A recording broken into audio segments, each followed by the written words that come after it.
Holidays-நாலே நம்ம K Travels தான். தமிழகத்தின் முன்னணி டிராவல்ஸ் நிறுவனம். Plan your happy trips with K Travels. Vadivelu பற்றி பேசும்போது மிகச்சிறந்த காமெடி நடிகர், அதில் ஒன்றும் எந்த மாற்று கருத்தும் கிடையாது.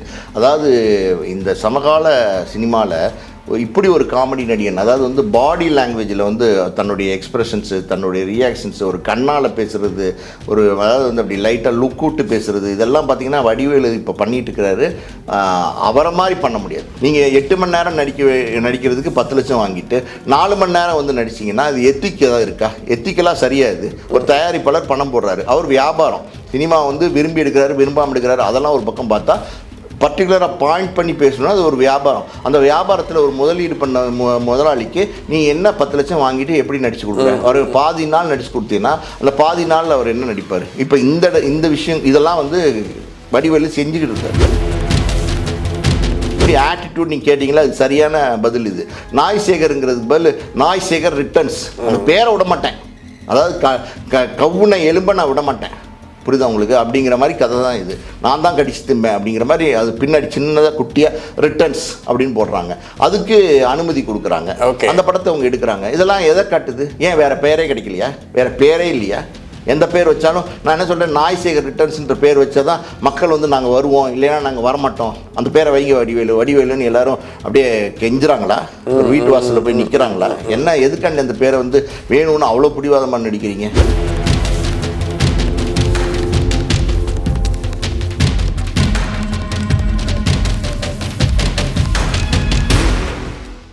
Agayam Tamil has the highest viewership in India, USA, UK, Dubai, UAE, Saudi, Malaysia, Singapore, Norway, Sweden, Switzerland and Denmark. Join us and take your business to the world. உலகெங்கும் வாழக்கூடிய ஆகாயம் தமிழ் நெஞ்சங்களுக்கு கிறிஸ்டியின் அன்பு வணக்கம். இன்று நம்மோடு சினிமா விமர்சகர் மற்றும் ஆஸ்கார் மூவிஸ் ப்ரொடியூசர் பாலாஜி பிரபு இணைஞ்சிருக்காரு. வணக்கம் சார். வணக்கம். எப்படி இருக்கீங்க சார்? நல்லா இருக்கேன். நீங்கள் எப்படி இருக்கீங்க? நல்லா இருக்கேன் சார். சார், இப்போ இத்தனை வருஷமாக நீங்கள் சினிமாவில் இருக்கீங்க.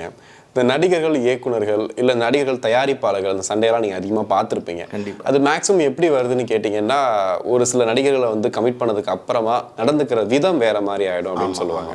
ஒரு நடிகர் வந்து 2-3 படம் பண்ணதுக்கு அப்புறமா வந்து நான் ஒரு பெரிய நடிகர், நான் இப்படி தான் இருப்பேன், எனக்கு இந்த செட்டப்லாம் வேணும், இந்த வசதியெல்லாம் வேணும்னு சொன்னதுக்கப்புறம் தயாரிப்பாளருக்கு அவருக்கு உரசல் அப்படின்ற மாதிரிலாம் கேள்விப்பட்டிருப்போம்.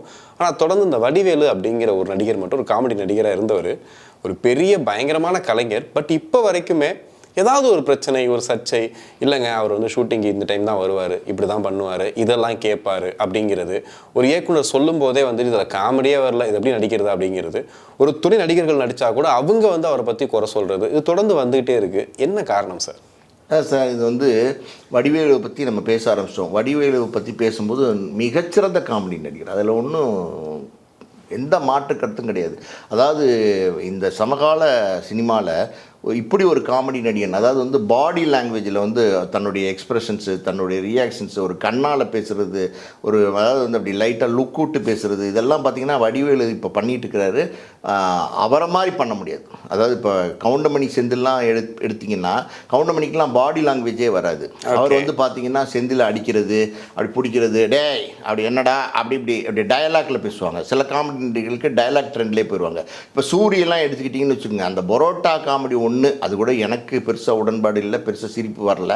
அது ஒன்று அவரை கிளிக் பண்ணி பெரிய உயரத்துக்கு கொண்டு போயிடுச்சு தவிர அதுக்கப்புறம் அவர் நடித்த எந்த காமெடி படத்துலையும் விழுந்து நம்ம சிரிச்சிருக்க மாட்டோம். இல்லை சந்தானத்தை எடுத்துக்கிட்டிங்கன்னு வச்சுக்கோங்க, சந்தானம் வந்து ஒரு வேறு விதமான ஒரு அப்படி சொல்ற கவுண்டர் கொடுத்து அப்படியே டக்குன்னு வேறு விதமாக ஒரு வேறு ப்ரெசன்டேஷன். இப்போ வடிவேலு வேறு ப்ரெசன்டேஷன், சந்தானம் வேறு ப்ரெசன்டேஷன். அந்த சந்தானத்தினுடைய காமெடி இருக்குது பார்த்திங்களா, அதுவும் எல்லாருக்கும் பிடிக்குது. அது வந்து வேறு மாதிரி ஒரு டைப்பு. இப்போ நடுவில் விவேக் மறைஞ்சிட்டாரு, இப்போ அவர் இருந்தார், அவர் வந்து வேற ஒரு ரூட்டை தேர்ந்தெடுக்கிறார். இப்போ ஒரு NS கிருஷ்ணன் சின்ன கலைவாணர்னு சொல்லிட்டு பேசினார். அதில் கூட எனக்கு வந்து பெருசாக அவருடைய காமெடிகள்லாம் நான் அவர் இன்னைக்கு இல்லை, பட் இருந்தாலும் விவேக் சிறந்த காமெடி நடிகர், அதுலாம் மாற்றுக்கிறது இல்லை. அது எனக்கு வந்து அதில் வந்து அப்படி விழுந்து சிரிக்கிற மாதிரி எந்த காமெடியும் பண்ண மாதிரி தெரில. ஏதோ இந்த ரன்னுங்கிற படத்தில் இந்த காக்கா பிரியாணி கொடுத்துட்டாங்க, அந்த மாதிரியான சில விஷயங்கள், இந்த சாக்கடை வந்து கூவம் இப்படி நாறுது, இப்படி வந்து ஒரு சட்டைய டைலாக்ஸ் அடிச்சுட்டே போவார், அதில் வந்து காமெடி பண்ணுவார். பேசுவார், அந்த மாதிரி இருந்தாங்க அந்த காலத்து. அதாவது ஆக்சுவலாக சார் ஒரு காமெடி நடிகன்னா எப்படின்னா அவன் வந்து சமூகத்தில் உள்ள பல விஷயங்களை சொல்லிக்கிட்டே வரணும் சார். இப்போ வந்து வடிவேலு மாதிரியான ஒரு காமெடி நடிகன் வந்து அந்த காலத்தில் நிறைய பேர் இருந்திருக்காங்க. சுருளிராஜன் இருந்திருக்காரு, தேங்காய் சீனிவாசன் இருந்திருக்காரு. ஒவ்வொருத்தவங்களுக்குமே ஒவ்வொரு விஷயம் இருக்குது சார். எம்ஆர் ராதாவுடைய ஒரு நடிகன் வேண்டும் இந்த தமிழ் சினிமாவில். அவர் வந்து சும்மா டயலாக் அப்படி பேசுவார். அவர் என்ன பெருசாக அப்படி இப்படி பண்ணியெல்லாம் கட்ட மாட்டார், டயலாக் பேசுவார். அந்த டயலாக்ல கிளாப் வாங்கிட்டு போயிட்டே இருப்பார். மேடை ஏறியும் அப்படி தான் பேசுவார்.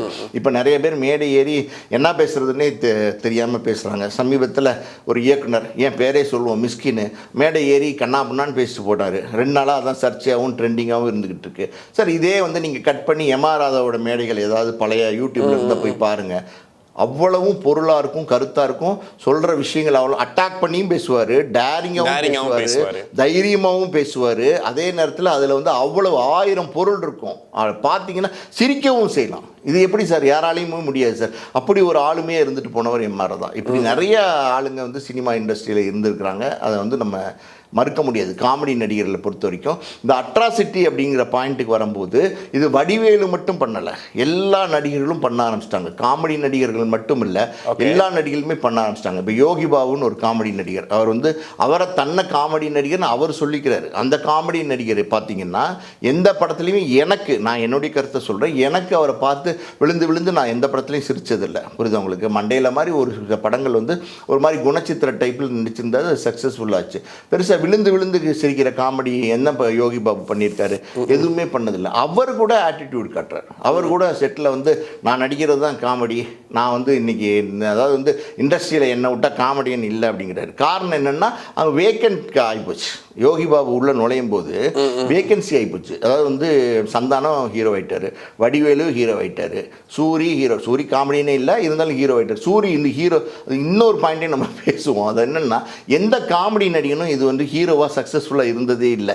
தொடர்ந்து எந்த காமெடி நடிகனாவது பயங்கரமான ஒரு ஹீரோவாக மாறி சக்ஸஸ்ஃபுல்லாக இருந்திருக்கிறாரா? எந்த காமெடி நடிகனும் கிடையாது, சரித்திரமே கிடையாது. காரணம் என்னென்னா காமெடி நடிகனாக தான் பார்ப்பாங்க. அவங்க ஒரு ஸ்டேஜுக்கு மேலே நம்மளும் ஹீரோவாக நடித்தா என்ன அப்படிங்கிற எண்ணம் அவங்களுக்கு தோணும். கூட இருக்கல என்ன சொன்னால், அண்ணே நீங்கள் காமெடி ஹீரோவாக நடிக்கலானே, நீங்கள் ஹீரோவாக நடிக்கலானே அப்படின்னும் போது யோகி பாபு வரைக்கும் ஹீரோவாக நடிச்சிட்டாரு, சந்தானம் நடிக்கிறாரு, வடிவேலு நடிச்சிட்டாரு. யாராவது வந்து சஸ்டெயின் பண்ண முடிஞ்சா, யாராவது நிற்க முடிஞ்சா, தொடர்ந்து நிற்க முடிஞ்சா? சந்தானம் வந்து தொடர்ந்து நான் காமெடி தான் நடிப்பேன் அப்படின்னு சொல்லிட்டு சந்தானம் தொடர்ந்து காமெடி படங்கள் பண்ணிக்கிட்டே வராரு. நான் கேட்குறேன், சந்தானம் எல்லா காமெடி படம் அதாவது வந்து ஓடுது, இல்லைன்னு நான் சொல்லலை. ஆனால் வந்து அதாவது வந்து இப்படி சரத்தன்மைன்னு சொல்லுவாங்கள்ல, அது இருக்கா சந்தானத்துக்கிட்ட அவரோட ஹீரோவாக நடிக்கிற படங்களில்? அதே வேற. இப்போ உங்களுக்கு சின்ன உதாரணம் சொல்கிறேன். அவர் காமெடி நடிக்கிறது நிறுத்தியே பல வருஷங்கள் ஆகிப்போச்சு. 12 வருஷத்துக்கு முன்னாடி வந்த மதகஜராஜா வந்து அதில் சந்தானம் இருந்து அது மற்றவங்களோட நடிக்கும் போது எப்படி அந்த படம் ரசிக்க, அவர் தான் ஹீரோன்னு சொல்கிற அளவுக்கு எப்படி விரும்பப்பட்டது அந்த படம், எப்படி மக்கள் ரசித்து கொண்டாடுறாங்க. அதாவது நல்ல காமெடியர்கள்லாம் சார் ஒரு ஸ்டேஜுக்கு மேலே ஹீரோ ஆசை வந்து தன்னுடைய ரியாலிட்டியை, தன்னுடைய ஒரிஜினாலிட்டியை இழந்துடுறாங்க. ஓகே, அந்த ஒரிஜினாலிட்டியை இழந்துறதுல நிறைய காமெடிகள் ஃபேட் அவுட் ஆகி போயிடுறாங்க. இப்போ நீங்கள் இந்த ஆட்டிடியூட்னு சொன்னீங்கல்ல, வார்த்தை சொல்லிட்டே இருந்தீங்க, சொல்லும் போதே சொன்னீங்க. என்னென்ன பண்ணுவாங்க சார் ஆட்டிடியூடாக? என்னென்ன பண்ணுவாங்க சார்? என்னென்ன பண்ணுவாங்கன்னா, இப்போ வந்து வடிவேலு பற்றி பேசுவோம். வடிவேலுலாம் பார்த்தீங்கன்னா ஒரு டே பேசிஸில் சம்பளம் வாங்கினார். ஃபார் எக்ஸாம்பிள் ஒரு 10 லட்சம்னு வச்சுப்போம், ஒரு பேஜுக்கு தான் சொல்கிறேன். ஒரு படத்துக்கு வந்து இப்போ அவர் இருந்த 10 வருஷம் முன்னாடி காலகட்டத்தில் பீக்கில் இருந்தபோது அவர் வந்து சம்பளம் வாங்கிட்டு வராரு. அப்போ அந்த காலையில் வந்து 7 மணி கால் ஷீட்னா சாயந்தரம் 6 மணின்னா அது வரைக்கும் வேலை பார்த்து கொடுக்கணும். 7 மணிலேருந்து 6 மணி எவ்வளோ மணி நேரம்? கிட்டத்தட்ட 11 மணி நேரம். அதில் பிரேக்லாம் இருக்குது, லஞ்ச் பிரேக்லாம் இருக்குது, ஈவினிங் டிஃபன் பிரேக் இருக்குது, எல்லாமே இருக்குது. எல்லாம் ஆல் டுகெதர் போட்டு ஒரு 10 மணி நேரம் இல்லை 9.5 மணி நேரம் ஒர்க் பண்ணுவாங்க. 9.5 மணி நேரத்துக்கு 10 லட்சம்னா 1 மணி நேரத்துக்கு 1 லட்சம். 1 மணி நேரத்துக்கு 1 லட்சம் வாங்கிட்டு ஒரு காமெடி நடிகன், நீ பணம் கை நீட்டி வாங்குறீங்க, ஓகே ரைட்டு. அப்போ நீங்கள் வந்து அதுக்கேற்ற மாதிரி நடிச்சு கொடுக்கணும்ல. ஒரு தயாரிப்பாளர் வந்து முதலீடு செய்கிறார் அந்த பணத்தை. ஒரு இயக்குனர் வந்து இந்த ஒரு 4 நாள் வடிவேலு, அதாவது ஒரு புது இயக்குனராக இருப்பார், திறமையான இயக்குனராக இருப்பார். அவருக்கு ஒரு 2 நாள் வடிவேலு இருந்தால் போதும்னு நினைப்பார். அவர் வந்து ஒரு 8 சீன் எடுத்து அங்கங்கே சேர்த்துட்டா படம் வந்து பிஸ்னஸ் ஆயிரும்னு நினைப்பார். அவருடைய லைஃபுக்கு அது தேவைப்படும். அதனால் வடிவேலு நம்பி போகிறாங்க. 10 லட்சத்தை வாங்கிட்டு வடிவேலு வரதே 12:30 மணிக்கு. 12:30 மணிக்கு வந்தால் என்ன ஆகும், 1 மணிக்கு பிரேக்கு. 12:30 மணிக்கு வந்து கேமரா முன்னாடி நிற்பார். கேமரா முன்னாடி நின்று எல்லாரும் அசம்பிளாங்க, நீ இங்கே நில்லு, நீ இங்கே நில்லு, நீ இங்கே நில்லு, நீ இங்கே நில்லு, இந்த டைலாக் இப்படி பேசணும், அந்த டைலாக் இப்படி பேசணும்னு சீன் மட்டும் அசம்பிள் பண்ணுவார். சீன் அசம்பிள் பண்ணிவிட்டு பிரேக்குன்றுவாங்க, உடனே வாங்க போயிடலான்னு போயிட்டு கேரவனுக்கு போய் சாப்பாடு சாப்பிட்டுட்டு அப்படியே ரிலாக்ஸ் பண்ணி ஒரு 2 மணி நேரம் தூங்குறது. அப்புறம் இறங்கி வர டைம் என்ன தெரியுமா, 3:30. அப்புறம் இந்த 1.5 மணி நேரத்தில் என்ன எடுப்பீங்க?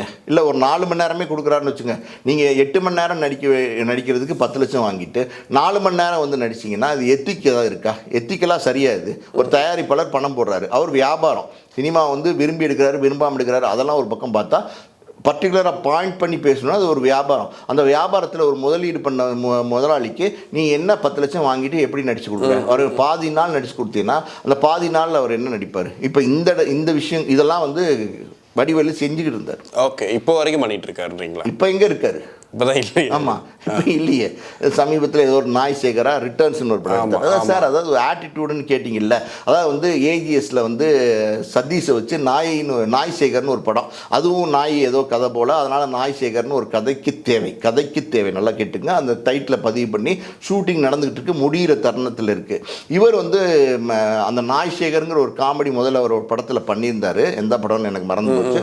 பண்ணியிருந்தபோது இவர் நாய் சேகர்னு நம்ம வைக்கணும்னு நினைக்கும் போது அந்த பேர் வந்து கிடைக்கல. பதிவு பண்ணியிருக்காங்கன்னா அவங்க ஆல்ரெடி பதிவு பண்ணி ஏஜிஎஸ் படம் எடுத்துகிட்டு இருக்கிறாங்க. அது சதீஷ் ஹீரோவாக நடிச்சிட்டு இருக்கிறாரு, ஒரு இயக்குனர் இயக்கிட்டு இருக்கிறாரு. ஓகேவா? அது ஒரு ப்ராஜெக்ட். நாய்சேகர் பேர் தான் எனக்கு வேணும் அப்படின்னா எப்படி நாய்சேகர் பேர் இவர் கொடுப்பாங்க? நாய்சேகர் பேர் உனக்கு கிடைக்கலன்னா ஒரு பேய் சேகர்னு வச்சுட்டு போ. ஓகே, உடனே வந்து வேற வழி. அதாவது போட்டி எப்படி பாருங்க, எப்படி ஆட்டிடியூட் நீங்கள் கேட்டிங்களா, அது சரியான பதில். இது நாய்சேகருங்கிறதுக்கு பதில் நாய்சேகர் ரிட்டர்ன்ஸ். அந்த பேரை விட மாட்டேன், அதாவது கவுனை எலும்ப நான் விட மாட்டேன். புரியுதா உங்களுக்கு? அப்படிங்கிற மாதிரி கதை தான் இது. நான் தான் கடிச்சு திம்பேன் அப்படிங்கிற மாதிரி அது பின்னாடி சின்னதாக குட்டியாக ரிட்டர்ன்ஸ் அப்படின்னு போடுறாங்க. அதுக்கு அனுமதி கொடுக்குறாங்க. அந்த படத்தை அவங்க எடுக்கிறாங்க. இதெல்லாம் எதை காட்டுது? ஏன் வேறு பேரே கிடைக்கலையா? வேறு பேரே இல்லையா? எந்த பேர் வச்சாலும் நான் என்ன சொல்கிறேன், நாய்சேகர் ரிட்டர்ன்ஸ்ன்ற பேர் வச்சா தான் மக்கள் வந்து நாங்கள் வருவோம், இல்லைன்னா நாங்கள் வரமாட்டோம், அந்த பேரை வைங்க வடிவேலுன்னு எல்லாரும் அப்படியே கெஞ்சுறாங்களா? ஒரு வீட்டு வாசலில் போய் நிற்கிறாங்களா? என்ன எதுக்காண்டி அந்த பேரை வந்து வேணும்னு அவ்வளோ பிடிவாதமாக நடிக்கிறீங்க கேட்குறீங்க? வேற ஒருத்தர் பயன்படுத்துகிறாரு, கதைக்கு சம்மந்தம் இல்லைன்னா கூட கொடுத்துருவோம், கதைக்கு சம்மந்தம் இருக்குது கொடுக்க முடியாதுன்னு சொல்கிறாங்க. அப்போ விட்டுற வேண்டியதானே? ஏஜிஎஸ் மாதிரி பெரிய நிறுவனமாக இருந்ததுனால அதை மிரட்டி வாங்க முடியல. புரியுதா உங்களுக்கு? இதே வேறு சின்ன நிறுவனமாக இருந்தால் அவனோட கதி என்ன? இப்போ ஒன்றுமே இல்லை. எஸ்எஸ் குமரன் ஒருத்தர் வந்து எல்ஐசிங்கிற தலைப்பை வந்து பதிவு பண்ணி வச்சுருந்தாரு. விக்னேஷ் சிவன் போது எல்ஐசின்னு ஒரு படத்தை ஆரம்பிக்கிறாரு, யார் இந்த பிரதீப் ரங்கன் வச்சு.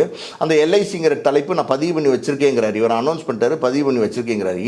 அந்த தலைப்பை அவர் உரிமை பெற்று வச்சிருக்கிறார், சங்கத்தில் பதிவு பண்ணி. அப்போ நீ எடுத்து அந்த தலைப்பை பயன்படுத்துகிற. அவர் சொல்கிறாரு, சார் நான் பதிவு பண்ணிக்கிறேன், மறுப்பு கொடுக்குறாரு, என்னோட தலைப்பு நான் அதில் படம் எடுக்க போகிறேங்கிறாரு. அப்போ நீ என்ன செய்யணும்? விட்டுருணுமா?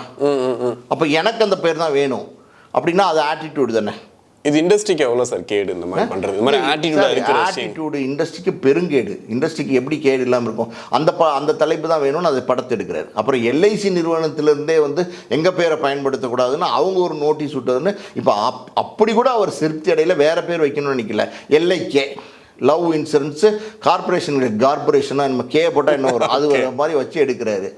பேரே இல்லாத மாதிரியும், அதாவது வந்து கிரியேட்டிவிட்டிக்கு என்னமோ கிரியேட்டர்ஸே இல்லாத மாதிரியும் ஒரு தலைப்பு கூட வைக்க முடியாது சார். காதலிக்க நேரம் இல்லைன்னு ஒரு தலைப்பு, மறுபடியும் பில்லாங்கிற ஒரு தலைப்பு, மறுபடியும் வந்து என்ன ஏதோ அந்த பழைய ரஜினி படங்கள், பல கமல படங்கள், நான் அவன் இல்லை அப்படிங்கிற தலைப்பு, இதெல்லாம் வந்து பழைய படங்கள் தலைப்பை திருப்பி எடுக்கிறீங்களே. பைரவிங்கிற ஒரு தலைப்பு, இதெல்லாம் திருப்பி எடுக்கிறீங்களே. ஏன் உங்களுக்கு புதுசாக தலைப்பு கூட யோசிக்க முடியாதா? இதெல்லாம் எதை காட்டுது? உங்களுடைய பலவீனத்தை காட்டுது. இது போக நான் ஆட்டிடியூடும் இருக்க தான் செய்யுது. ஆட்டிடியூட் நான் சொன்னேன்ல, இப்போ விக்னேஷ் பண்ணது ஆட்டிடியூட், வடிவேல் நாய்சேகர் கேட்டது ஆட்டிடியூட் இல்லாமல் என்ன? அதாவது ஒருத்தன் வச்சிருக்கான போது விட்டுட்டு போக வேண்டியது தானே? எனக்கு வேணும் அப்படின்னா அது என்ன? ஆட்டிடியூட் தானே? அப்போ என்ன அர்த்தம்? நான் வந்து பெரிய சூப்பர் ஹீரோ, நான் வந்து ஒரு பெரிய சூப்பர் காமெடியன், எனக்கு அது வேணும்னு நினைக்கிறாரு. வேற எந்தெந்த ஹீரோக்கள் சரி பண்றாங்க? எல்லா ஹீரோவுமே, எந்தெந்த ஹீரோ இல்லை, எல்லா ஹீரோவுமே பண்றாங்க. எல்லா ஹீரோவுமே இன்னைக்கு ஆட்டிடியூடோட. ஆக்சுவலி இந்த புதுசா ஒரு எக்ஸாம்பிளுக்கு நான் சமீபத்தில் ஒரு சேனலில் சொல்லியிருக்கிறேன்.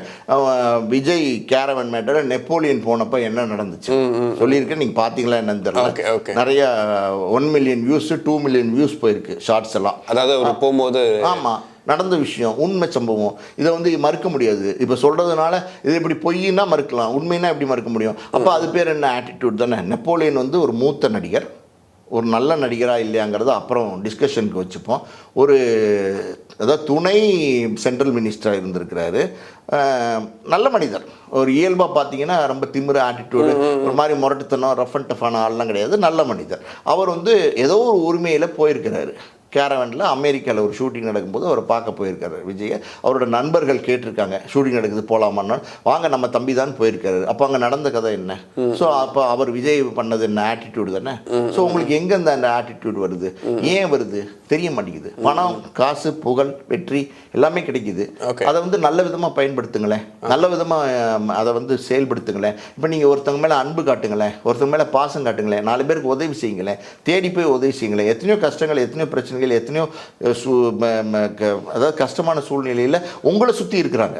நீங்கள் எப்போவுமே வந்து எப்படின்னா ஒரு சூப்பர் ஹீரோவாக இருக்கும்போது ஒரு 300 பேர் 400 பேர் ஒரு யூனிட்டோட சுற்றி இருக்கிறீங்க. அந்த 400 பேருக்கு என்ன பிரச்சனைன்னு பாருங்கள். நீங்கள் 4000 பேர் பிரச்சனையை பார்க்க வேணாம், நீங்கள் 40,000 பேர் பிரச்சனை பார்க்க வேணாம், 4 லட்சம் பிரச்சனை வைக்கணும், 4 கோடி மக்களுடைய பிரச்சனையை பார்க்க வேண்டாம். நீங்கள் அந்த 400 பேரோட பிரச்சனையை பாருங்கள்.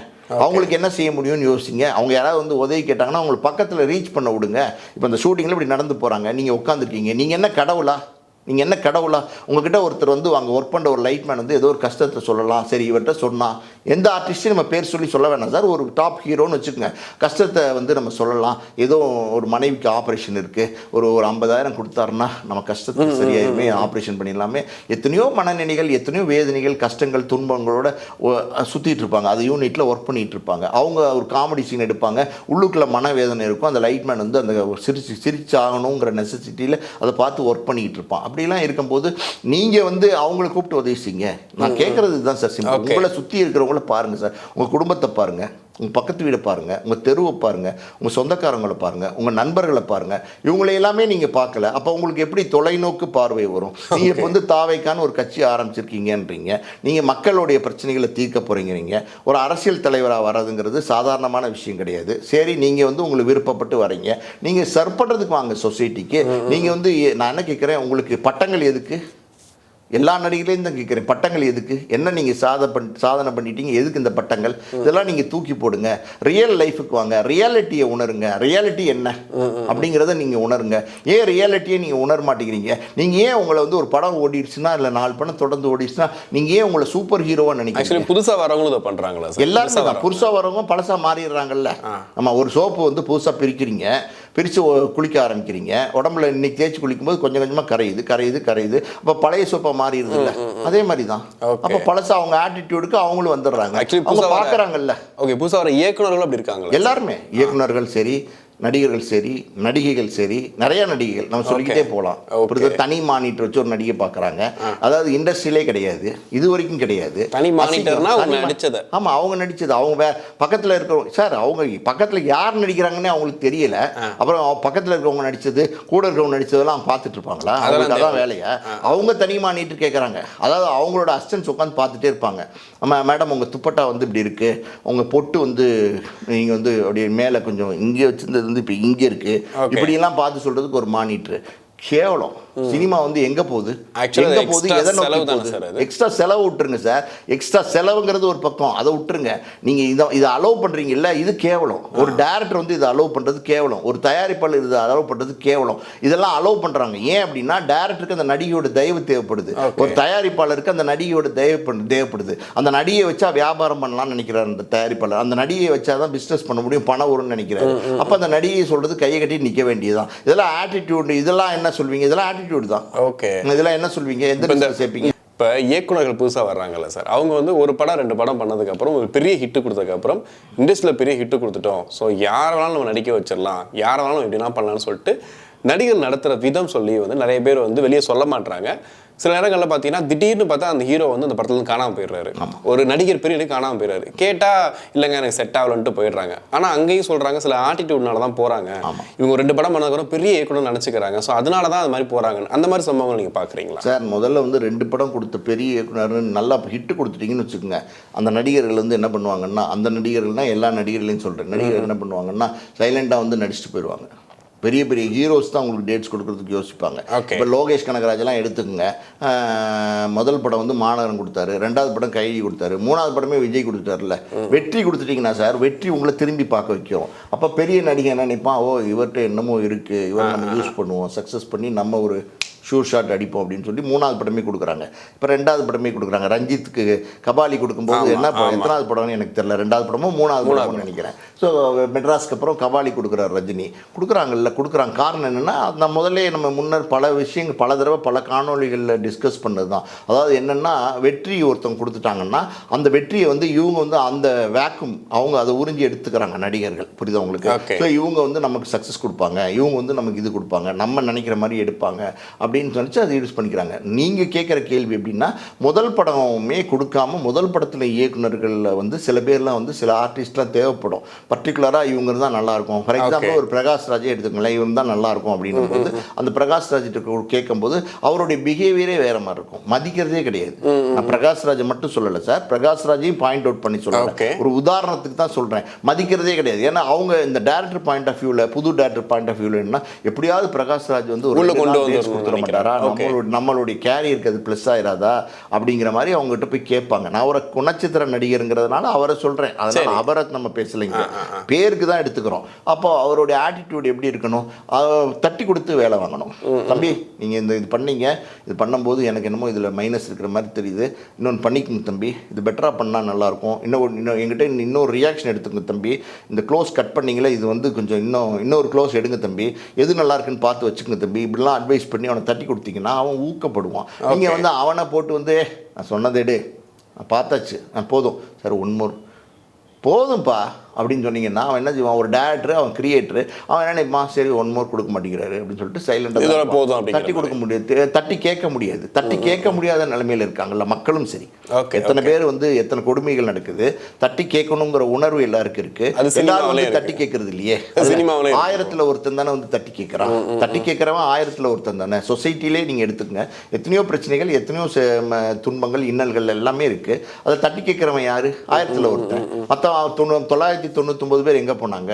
ஸோ நான் என்ன சொல்கிறேன்னா, மேஜராக வந்து எல்லாருமே வந்து மாஸ் கிரியேட் பண்ணி தட்டி கேட்கணும். ஒரு தப்புனா தப்பை தட்டி கேட்கணும். மிஸ்கின் நேத்தியில் மேடையில் பேசினார்ல, அது தப்புன்னும் போது எல்லாரும் எதிர்ப்பு தெரிவிக்கணும். சினிமா இண்டஸ்ட்ரியே எதிர்ப்பு தெரிவிக்கணும். 24 கிராஃப்ட், பெப்சி கிராஃப்ட் ஃபுல்லாகவே எதிர்ப்பு தெரிவிக்கணும்.